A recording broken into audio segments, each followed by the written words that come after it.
우리는 그리스도 안에서 그의 은혜의 풍성함을 따라 그의 피로 말미암아 속량고체의 사함을 받았느니라. 이는 그가 모든 지혜와 총명을 우리에게 넘치게 하사 그 뜻의 비밀을 우리에게 알리신 것이요 그의 기뻐하심을 따라 그리스도 안에서 때가 찬 경륜을 위하여 예정하신 것이니 하늘에 있는 것이나 땅에 있는 것이나 다 그리스도 안에서 통일되게 하려 하심이라.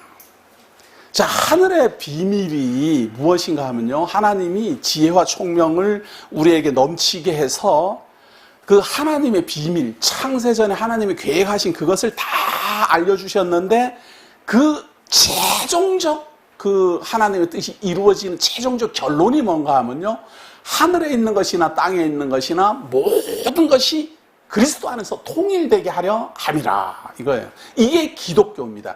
결론이 그리스도 안에서 통일되게 하겠다. 이것이 하나님의 계획이고 뜻입니다.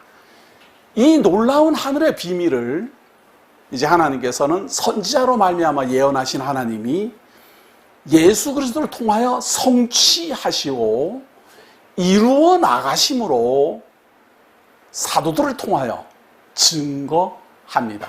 오늘 이게 20장 내용입니다. 자, 그런데 제가 그동안 강의 중에 이런 말은 잘 안 했지만 좀 외국에 있는 분들이 좀 있습니다. 이 강의를 보시는 분은 인사 한번 하세요. 자, 필리핀에 계신 분, 캐나다에 계신 분, 미국에 계신 두 분, 우리 인사 좀 하고 삽시다. 그리고 최근에 접근한 중국에서 접근하신 분, 감사합니다.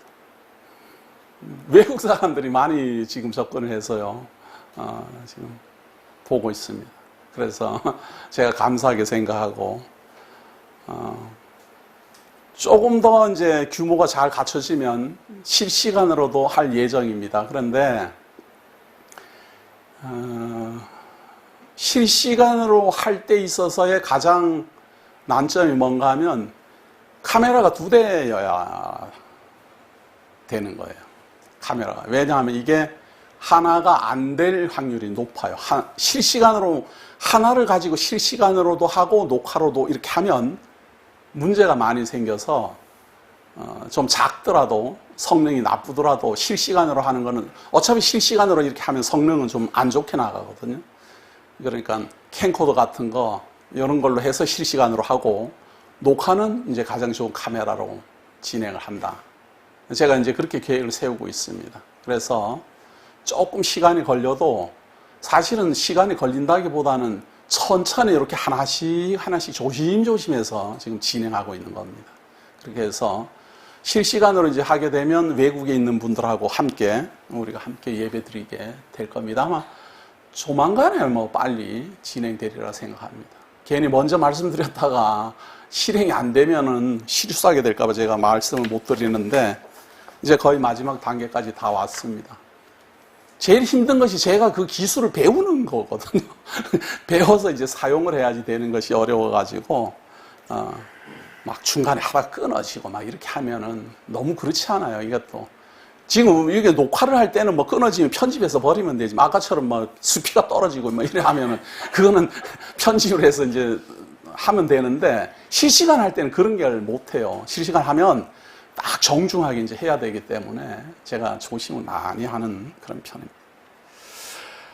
자, 오전에는 우리가 이제 작게 봅니다. 오전에 구약은 창세기로부터 시작해서 역사,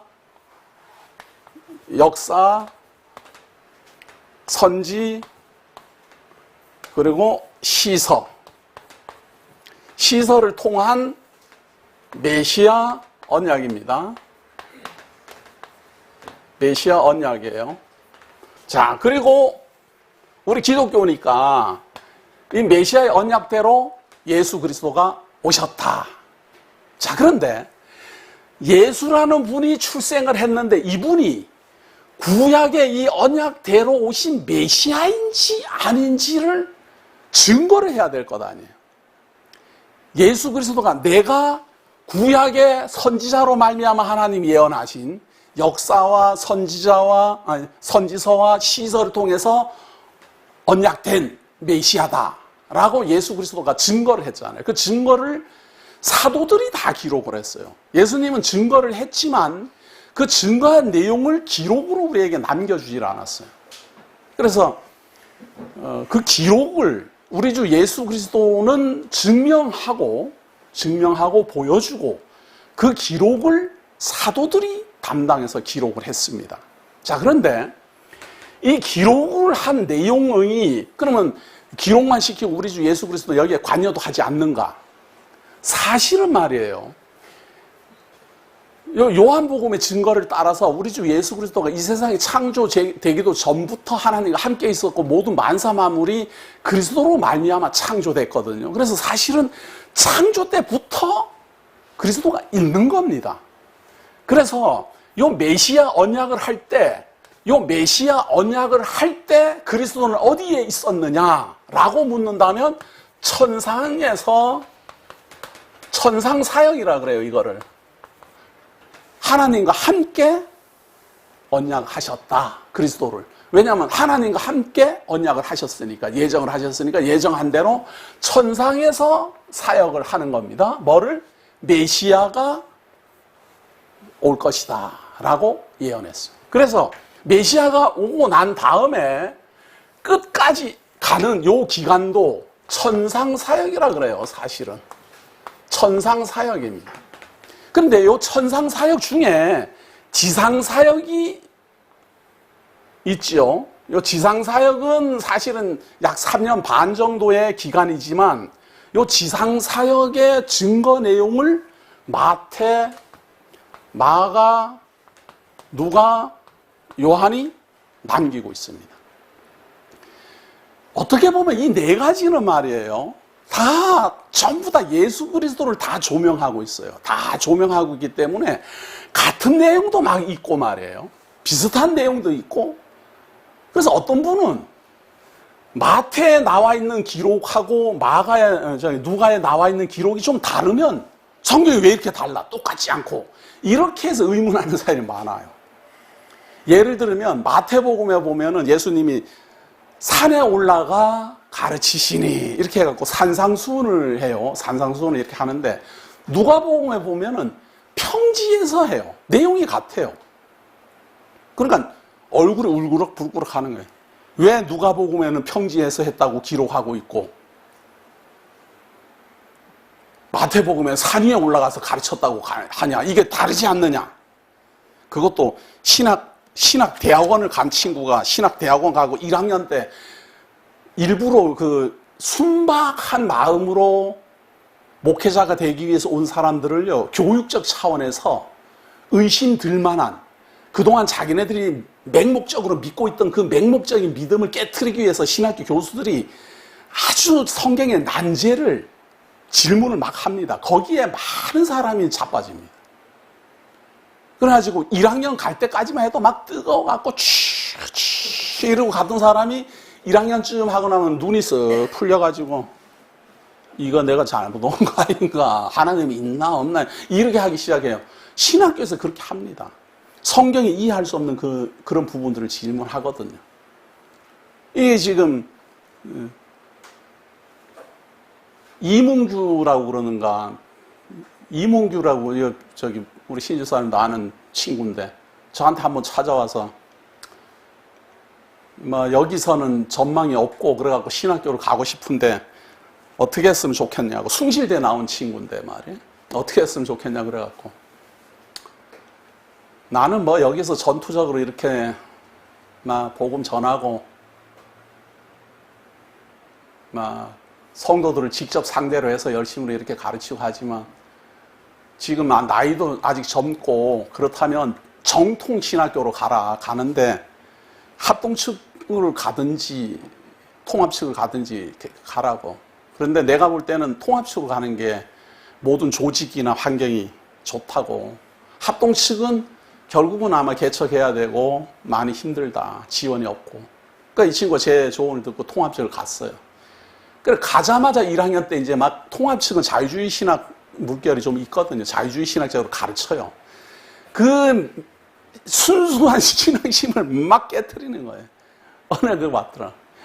왜 이 마태복음에서는 이 산에 올라서 가르친다 그러는데 누가복음에서는 왜 평지에서 산상수훈을 가르쳤다고 나옵니까? 이게 성경이 서로 다르지 않습니까?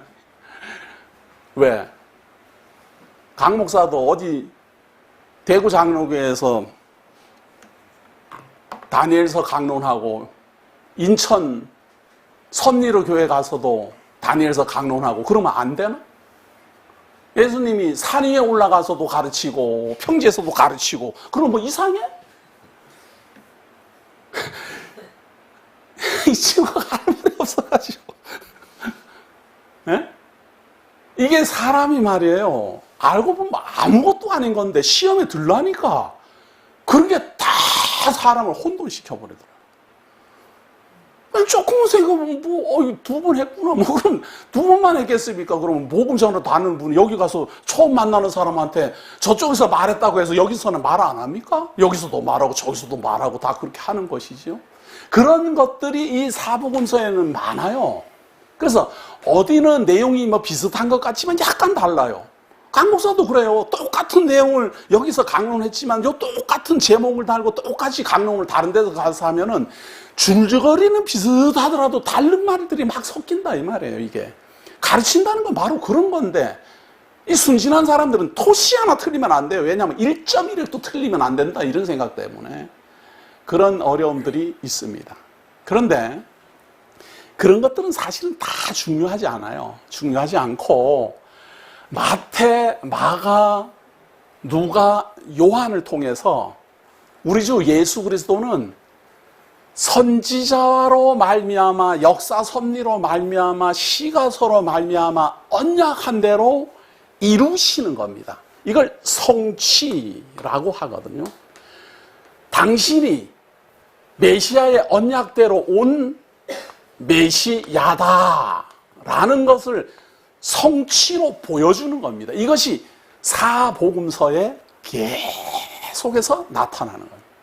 그래서 사복음서를 보면은요, 반드시 뭐를 알아야 되는가 하면 구약하고의 연관성을 가지고 사복음서를 봐야 돼요. 그런데 이 대부분의 성경 교사들이 실수하는 게 뭔가 하면 신약을 보면 신약만 봐요. 그냥 신약만.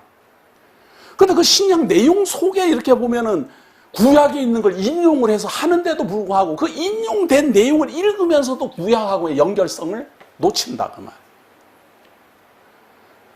예언된 대로 왔다라고 증거를 해야지 보이지 않는 하나님의 존재가 드러나고 보이지 않는 하나님이 약속대로 이루어 주실 거라는 걸 믿게 되는 건데 이 중요한 것을 이 기독교가 가르치지 못하고 맨 이렇게 살아야지 하나님 기뻐합니다. 이렇게 살으면 복을 받습니다. 이렇게 살아야지 거룩한 성도로 사는 겁니다. 뭐 이렇게 행동윤리로 가버리는 거예요.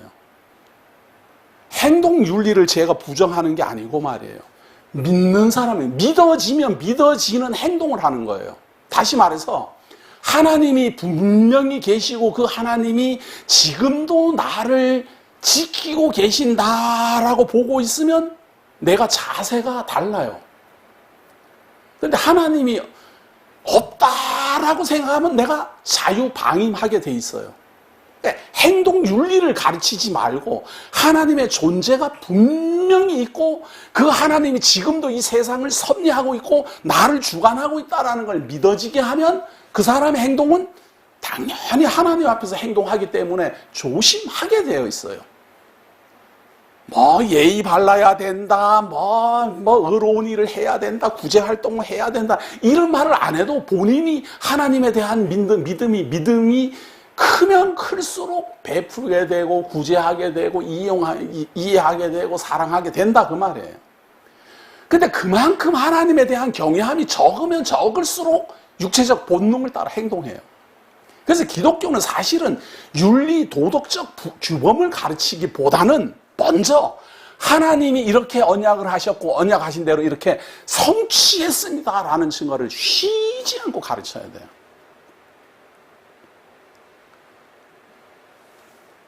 그거를 그런데 생각을 안 하고 어떻게 해서든지 교인들을 다구쳐가지고는 전도시켜야지 되겠네. 제가 오죽하면은 성도님들 전도 좀 하지 마십시오. 전도 좀 제발 좀.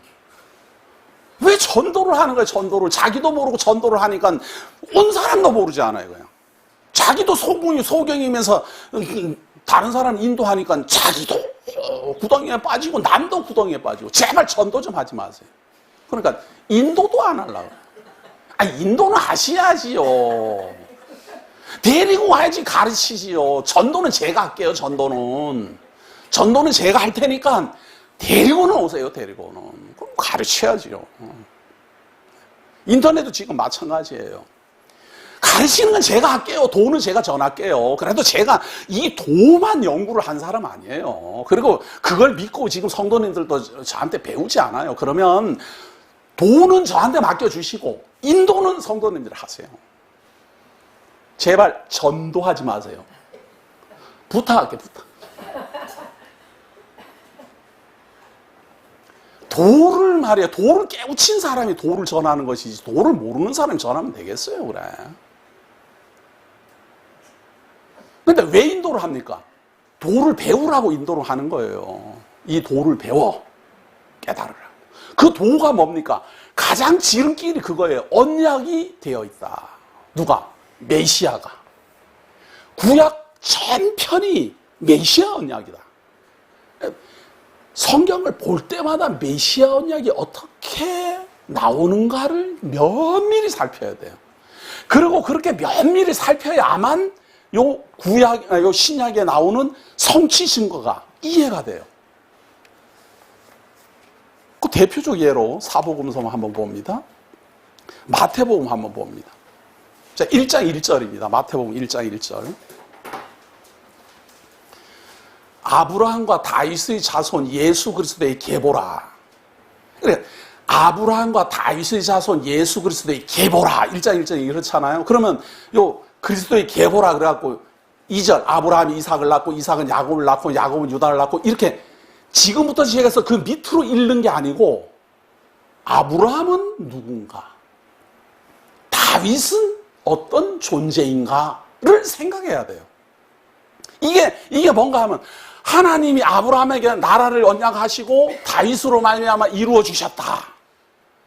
이렇게 하나님이 아브라함에게 약속하신 대로 다윗으로 말미암아 국가를 이루어 주신 그 아브라함과 다윗의 자손으로 메시아가 왔다. 근데 그 메시아가 진짜 아브라함과 다윗의 자손인가 아닌가를 증명하기 위해 족보가 쭉 나와 있는 거예요. 근데 사람들은 앞에 내용은 생각 안 해요. 아브라함은 뭐 잘 알아. 믿음의 조상이래. 다윗 그냥 유대 왕이래. 아니, 그냥 그거 정도 알아서는 안 되지 않아요. 하나님이 아브라함을 어떻게 대상으로 약속을 하셨고 다윗으로 말미암아 어떻게 나라를 이렇게 세우셨는가.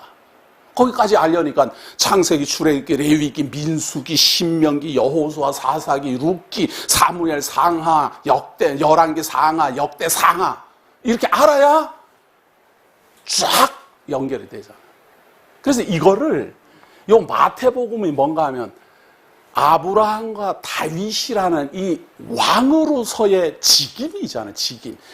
아브라함은 선지자 중에 선지자요. 다윗은 왕 중에 왕이에요.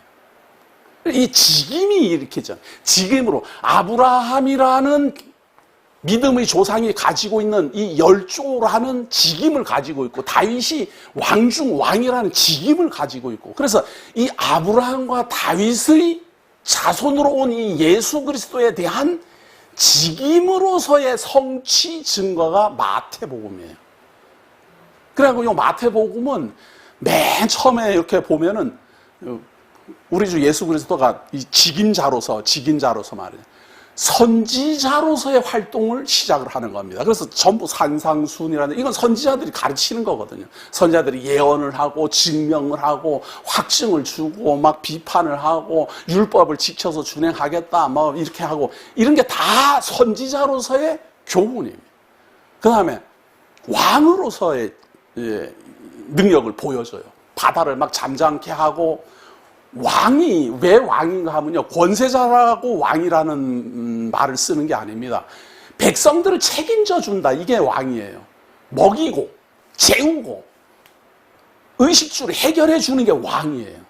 그래갖고 오병이어의 기적 빵 들판에 있는 아무것도 없는 자기를 따르는 무리들을 하늘로부터 기도를 하고 빵을 나누어주고 고기를 나누어주고 그러니까 5천 명이 넘는 장정들이 먹고도 남고 이렇게 하는 게 왕으로서의 능력을 보여주는 겁니다.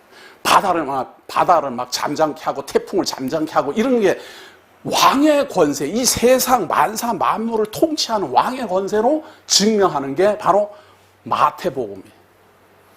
그리고 이 마태복음 마지막에 보면 이렇게 십자가에 달려 죽으시고 골고다 언덕으로 올라가시고 죽으시고 부활하시고 승천하시고 이거는 제사장으로서의 직임으로서 구약의 언약대로 오신 메시아임을 증거하는 겁니다. 다른 것도 다 그렇게 돼 있지 않습니까? 사실은 제가 지금 말한 대로 그런 부분들이 있는데 이 마태복음은 특히 세 가지 직임이 뚜렷해요. 앞부분은 선지직, 중간 부분은 왕직, 그래가지고 이 왕으로서의 권세에 막 이렇게 제자들을 막 사도를 파송하고 이렇게 하는 왕직이 뚜렷하고 뒤로 가면 제사장직이 뚜렷하고 이것이 가장 뚜렷하게 성취로 드러나고 있다. 그래서 마태복음을 직임으로 성취 그렇게 제목을 달지요. 저는 거기에 동의를 합니다. 요 마가복음도 한번 보세요. 마가복음도 앞에 보면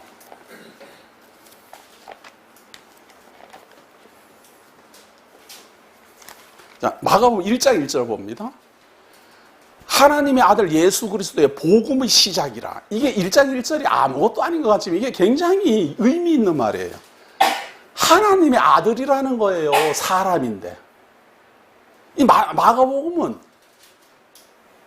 나사렛에서 살았고 베들레헴에서 출생한 그리고 갈릴리 사람인 이 예수라는 사람을 하나님의 아들이라고 시작을 하는 거예요. 이게 뭔가 하면 이 사람의 신분이 뭐냐? 하나님 아들이다. 이런 이야기. 그래 이런 걸 신분으로 성취 증거예요. 신분으로서 이 구약의 언약을 성취하신다. 마가는 직임으로서 성취하신다. 요 누가복음도 그래요. 제목만 딱 보면은 요게 딱딱 떠올라야 돼요. 누가복음 한번 봅니다. 마태, 마가지요. 누가복음 1장 1절입니다.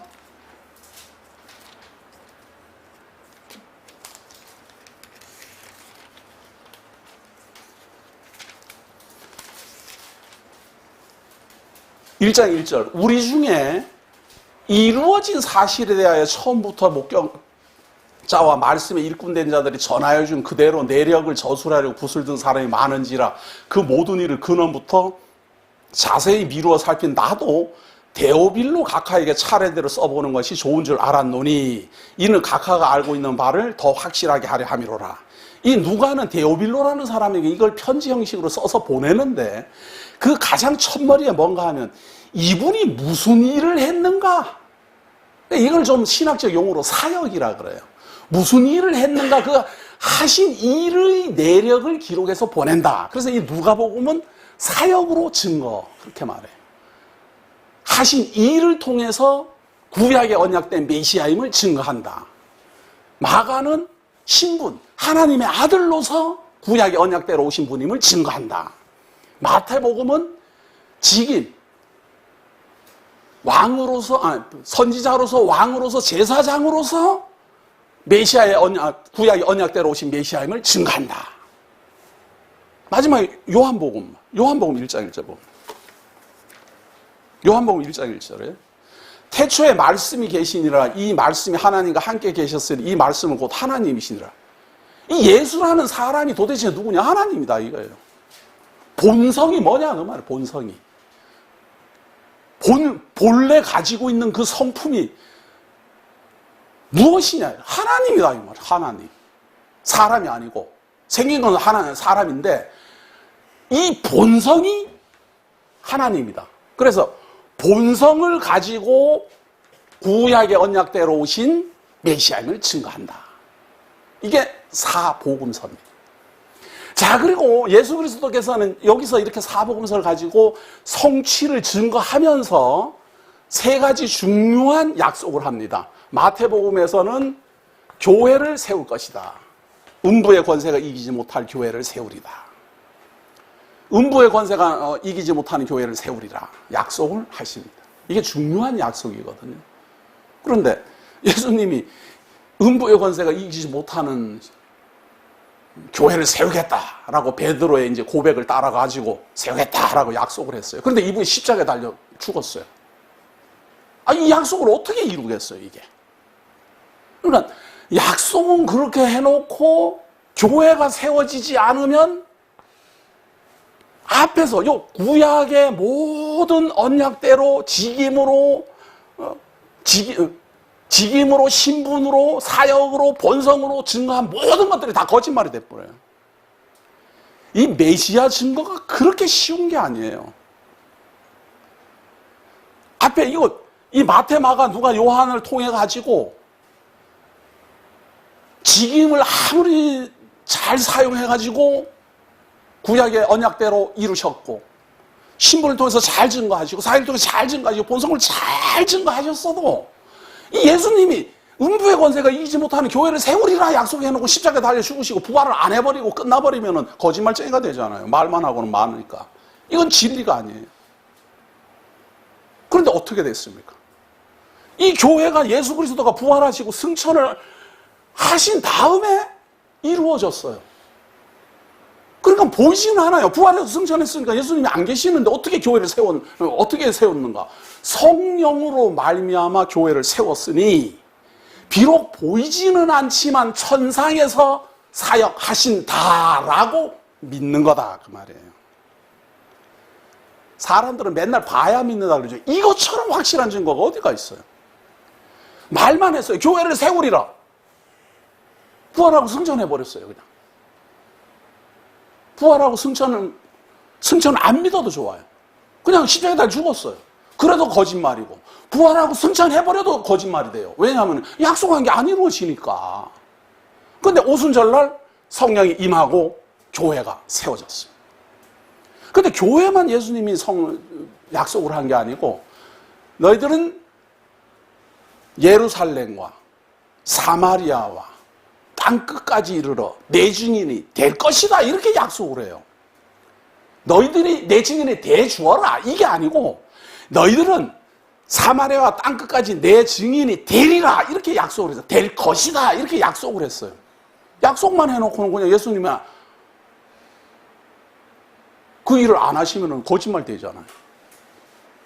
근데 참으로 사도 바울 같은 사람이 예수님 십자가에 달릴 때도 거기에 말리지도 않았고 예수 그리스도 믿는 스데반을 돌로 쳐 죽이는데 증인까지 쓴 사람이 무슨 재간으로 자기가 갑자기 무슨 예수님의 증인이 돼갖고는 복음을 전파한다고 다니겠어요, 사도 바울이. 약속하신 예수님이 그 사도 바울을 돌려 세우지 않으면 불가능하잖아요. 그러니까 우리는 예수님이 사도 바울을 돌려 세웠는지 다메섹 도상에서만 나타나서 그랬다니까 우리는 성경이 그렇게 기록을 하고 있으니까 그런 일이 있구나 하고 이렇게 믿는 것이지만 사실은 성경이 기록해놨다 하는 걸로 그대로 믿는 것보다는 사도 바울이 하는 행동을 보세요. 예수 믿는 사람 잡으러 다니는 사람 갑자기 그냥 돌아서 갖고는 예수가 메시아다 하나님의 아들이다 구약의 언약대로 오신 분이다 하고 증거를 하고 그냥 온 아시아 대륙을 막 다니고 로마로 간 이유가 뭔가 하면 로마가 가장 그때 당시에 세계 제국의 중심이거든요. 거기로 가야 땅끝으로 복음이 확산된다 그 말이에요. 그래서 사도행전의 마지막까지 보면은 이 바울이 로마에 도착한 걸로 사도행전이 끝이 나요.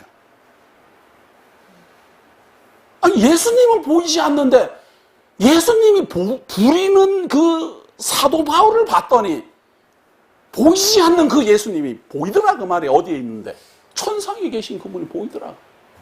천상에 계시면서 약속하신 대로 교회를 세우시고 약속하신 대로 땅끝까지 증인을 삼아 사도들을 온 세상으로 땅끝으로 그리스를 지나 유럽을 돌아 로마 제국으로 입성을 시키더라 그 말이에요. 우리가 볼 때는 바울이 갔지만 누가 그쪽으로 인도했을까? 천상에 계시는 우리 주 예수 그리스도가 이 사복음서를 통해서 증거를 하시면서 약속한 거거든요. 가장 약속한 것 중에 가장 큰 게 그거예요. 교회를 세울 것이다. 복음을 땅끝까지 전파하게 될 것이다. 그 다음에 하나 다시 올 것이다. 만약에 교회도 안 세워지고 복음도 땅끝까지 전파되지 않으면 재림도 뻥이에요. 그러나 사실이 교회가 세워지고 복음이 땅끝까지 전파되면 재림은 뭐예요? 이런 걸 믿는 거라 그러는 거예요. 이런 걸. 이런 걸 믿어진다고 그렇게 말하는 거예요. 예수님은 부활하시고 승천하시고 보이지도 않는데 그분이 오순절날 성령이 임하게 하심으로 교회가 세워지고 복음이 땅끝으로 전파되고 그 땅끝으로 전파되는 약속 속에는 반드시 다시 오실 약속이 들어있더라.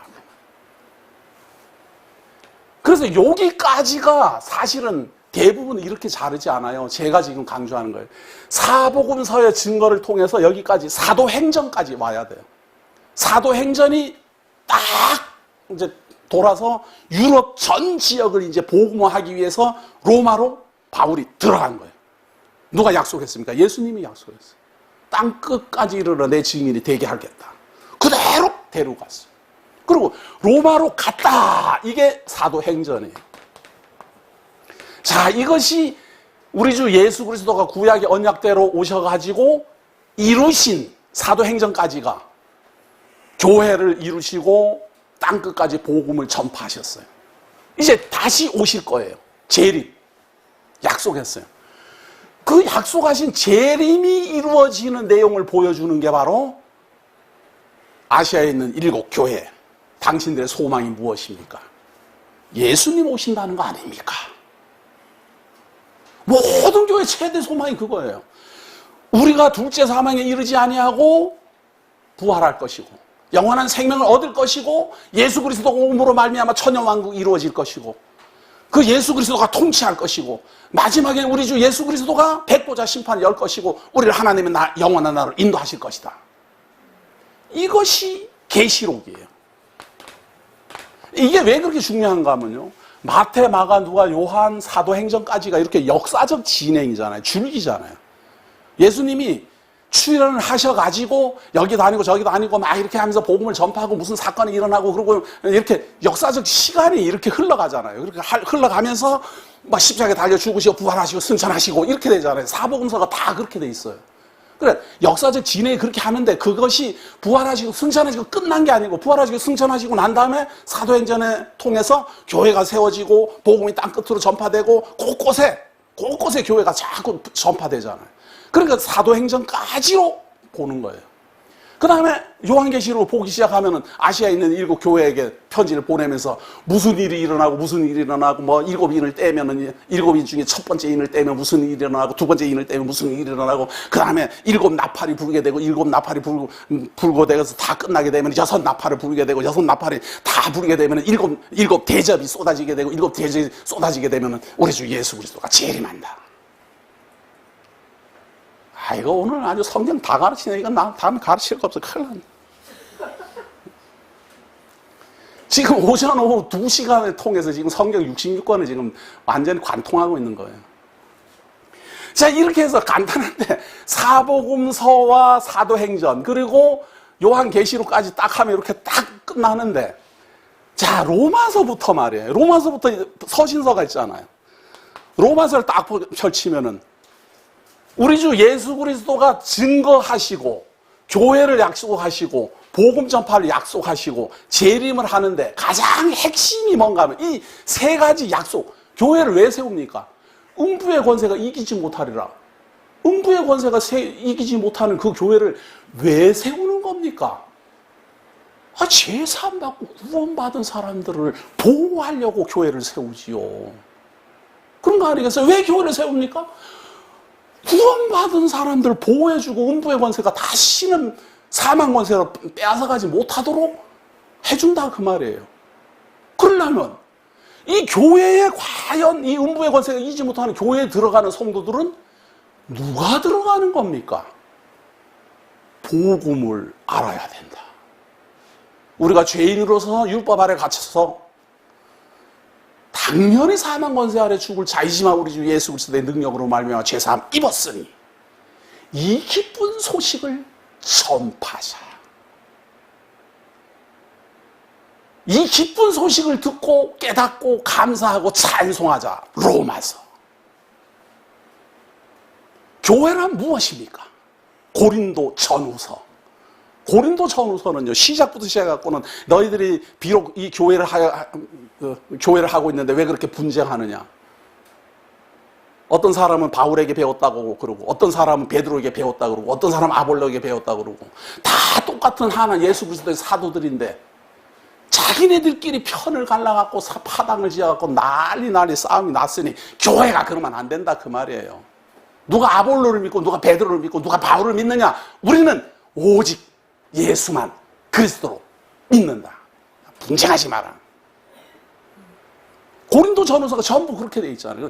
고린도 전후서. 그럼 제사를 지낼 때 제사 음식을 먹으면 됩니까? 안 됩니까? 머리에 쓰면 됩니까? 안 됩니까? 뭐 은사라는 건 뭡니까? 방언이라는 건 뭡니까? 그리고 15장에 가면 마지막 우리의 최대 소망 부활이다.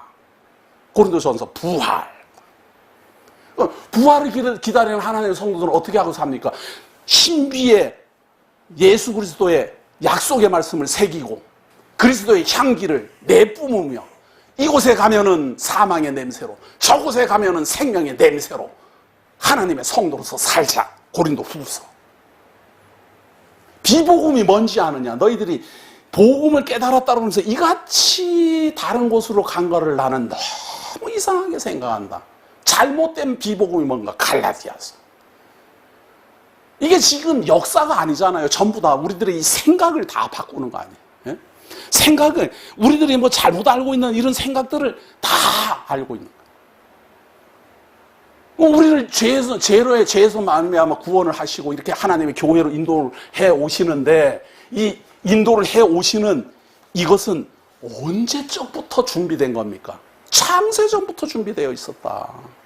벌써 그리스도 안에서 우리는 하나님의 백성으로서 예정되어 있었고 흠없고 거룩한 존재로 하나님이 만드시고 계획하셨고 그 계획대로 이루어 나가시기 위하여 너희들을 죄에서 구원하시고 음부의 권세가 이기지 못하는 교회로 불러 하늘에 있는 것이나 땅에 있는 것이나 그리스도 안에서 통일되게 하려고 너희들을 불렀다. 에베소서. 그 교회에는 무슨 조직이 있습니까? 장로가 있고 집사가 있고 무슨 일을 감당합니까? 그리고 성도의 믿음이란 무엇입니까? 골로새서. 이게 전부 다 무엇인가가 사실은 로마서부터 시작해갖고 유다서까지예요. 제가 무엇인가라는 지금 제목을 달고 있잖아요. 남의 책 보고 하는 게 아니고 저는 이 성경이 다 무엇인가에 대한 답변이에요. 데살로니가 전후서는 성도의 최고 소망이 무엇입니까? 우리 주 예수 그리스도 재림이죠. 그게 데살로니가 전후서예요. 그래갖고 먼저 죽은 사람들에게 대해서 슬퍼하지 마라. 잠시 후면은 우리 주 예수 그리스도가 공중 저 멀리 임할 것이고 먼저 죽은 사람들이 먼저 부활할 것이고 땅에 있는 사람들은 끌어올려져 공중에서 주를 만날 것이다. 너무 아름답지 않습니까? 네? 디모데 전후서는 뭡니까? 교회를 어떻게 시도하면 좋겠습니까?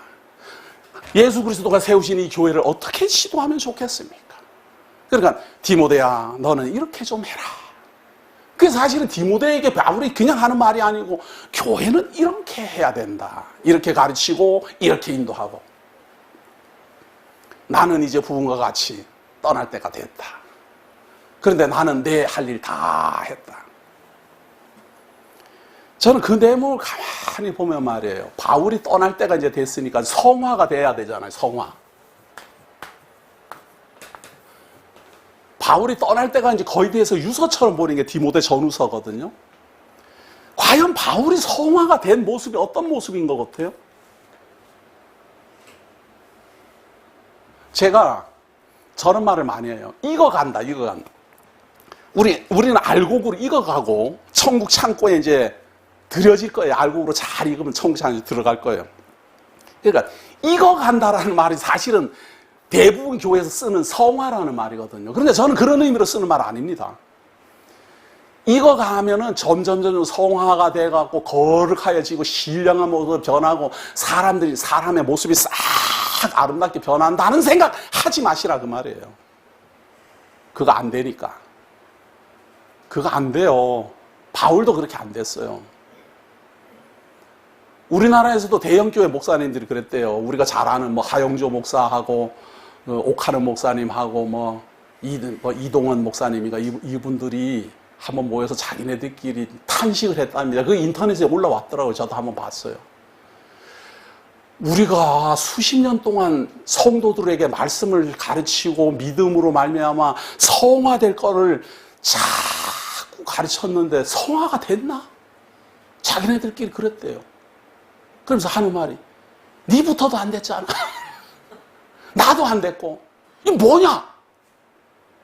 이게 뭐냐? 이게 뭐냐?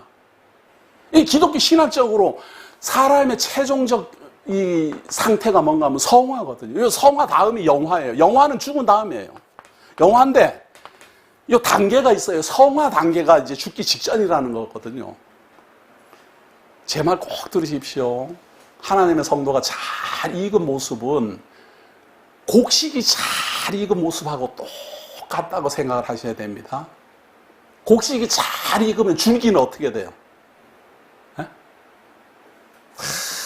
꼬부라지고 말라 비틀어지고 잎사귀는 벌써 다 떨어지고 곡식이 딱 익을 때는요 정말 애처로울 정도로 모든 이 줄기나 잎사귀가 다 말라 비틀어집니다. 그걸 익었다 그래요. 그러니까 노릇노릇 해가지고 바람이 이래 불면 이래 가고 저래 가고 곧 쓰러질 듯 가늘프게 그러다가 마지막엔 알곡만 톡 떨어져요. 아무것도 없어요, 주변에. 알곡을 모아서 많은 것처럼 보이지 사실은 알곡 하나잖아요. 익은 알곡 하나는 주변에 아무것도 없다니까요. 그동안 자기를 뭐 보호해주던 잎사귀, 보호해주던 줄기 이런 게 다 없다고요. 없어요. 그게 익은 모습입니다. 그런데 아니 누구는 안 그래? 그럴 수 있어요. 죽어도 그 모습이잖아요. 죽어도. 식물이 이렇게 자랐는데 알곡으로 익어도 다른 게 다 노릇노릇하게 다 말라 죽지만 알곡으로 익지 않고 그냥 중간에 죽었어요. 벌레가 먹어서 죽었어요. 그래도 노랗게 변하잖아요. 알곡이 없잖아요. 생명이 없잖아요. 다시 말해서 땅에 심겨지면 다시 솟아날 생명력이 없는 상태로 죽는 거는 쭉정이. 다시 심겨져서 생명력이 있는 상태로 떨어지는 것은 알곡. 다시 말해서 우리 주 예수 그리스도가 오실 때 부활의 소망을 깊이 간직하고 신비에 새기고 영혼이 땅에 떨어지면 익은 곡식. 부활에 대한 소망도 없고 우리 주 예수 그리스도가 다시 오실 것에 대한 기대도 없고 희경한 몸으로 부활할 소망도 없는 사람이면 사망의 음침한 골짜기로 떨어진 겁니다. 우리가 볼 때는 모습이 똑같은지는 모르지만 하나는 사망이요 하나는 생명입니다. 저는 그걸 말하는 것이지 성화되는 걸 기대를 하질 않아요. 왜? 나부터도 성화가 안 됐어요. 나부터도 성화가 안 됐는데 누구더러 성화가 되라는 거예요 지금. 제가 이 말씀을 연구하고 말씀을 증거하는 목사로서도 성화가 안 돼갖고 어떨 때는 화가 나고 자다가도 벌떡 일어나는 판국인데 지금 한동안 너무 힘들어가지고 말이죠. 그런데 누구더러 제가 성화를 이야기하겠어요. 근데 바울도 가만히 봤더니 죽기 직전이 돼가지고 바울 디모데에게 편지를 보낼 때 그 모습이 너무 초라한 거예요. 진리를 전하는 사람. 우리는 뭐 그래도 진리를 전파하는 사람이 아니고 교사니까 바울하고 비교할 건 아니지만 진리를 전파하는 바울도 노년은 너무너무 비참하고 초라하더라 그 말이에요. 다 떠나가. 그런데도 불구하고 바울은 내가 이제 부음을 받았고 하나님 나라로 갈 것이다. 이제 생명의 면류관이 내게 준비되었으니 나뿐만 아니라 우리 주 예수 그리스도를 기대하는 모든 사람입니다. 너무너무 제가 감동을 받고 위로를 받았어요. 바울이 기대하는 그 소망 저도 가지고 있거든요. 우리 성도들도 다 가지고 있기를 바랍니다. 디도서 교회의 조직, 교회 장로는 무슨 일을 하는 건가 뭐 이런 거. 그 다음에 히브리서 믿음의 능력을 얻다한가. 믿음은 보이지 않는 것들의 실상이에요. 제가 설명하는 건 사실은 성경에 다 있는 말이에요. 보이지 않는 하나님을 어떻게 압니까? 믿음으로 안다. 그 믿음은 어떻게 생기는 겁니까? 이렇게 생긴다 그 말이에요. 하나님 심부름꾼 보냈는데 그 심부름꾼 말 들어봤더니 말하신 대로 이루시더라. 그러니까 보이지 않는 하나님이 존재한다는 게 확실해지고, 그분은 약속하신 대로 이루시는 분이 확실해지고, 그분이 메시아를 약속하셨고 메시아를 보냈으니까 이분이 우리 주 예수 그리스도라 믿어진다.